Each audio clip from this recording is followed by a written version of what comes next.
guys! Welcome ulit sa aking mini vlog. Sobrang tagal ko na walang upload. At dahil yan, finally nanganak na ako mga mami. At bala yan ang ganap ko sa araw-araw. Ayan. At nakatingin ng mga mi. Ayan, busy na ang lola nyo. At habang tulog ang aking baby Zay-Zay. Ayan, so for the ligpit-ligpit ko na tayo, walis-walis, para mabawasan naman ang alikabok dito. Char. Siyempre mga mi, kailangan natin malinis dahil kasama tayong baby dito. Ganyan nga lagi ang aking ganap habang tulog ang aking baby. Para naman pag nagising siya, wala na ako ganang gagawin. Tama nga sabi nila, kapag nani ka na, non-stop ang gawain mo sa bahay. Lalo na pag may baby ka na, ayan.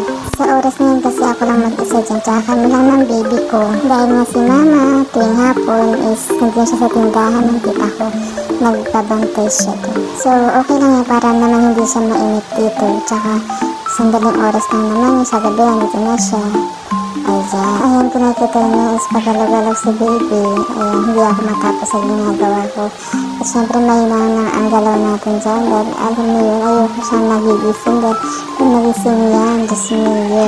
Pahinga na naman ang aking gawain. Ayan, so nagmamadali na nga ako dyan habang tulog siya. Mga mi. So bali, ayun nga, nais ko ngayong lagay ng diaper niya.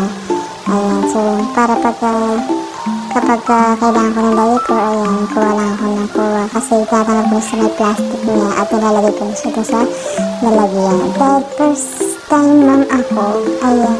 So hindi ko naman plans yan. Nagkaroon ako ng baby. Siyempre nag-i-enjoy ako at ayan, natutuwa ako dahil finally may baby na ako sa haba-haba ng panahon at taon na hinintay ko. Hindi ko akalain na magkakaroon ako ng napaka-cute na baby. Ayan.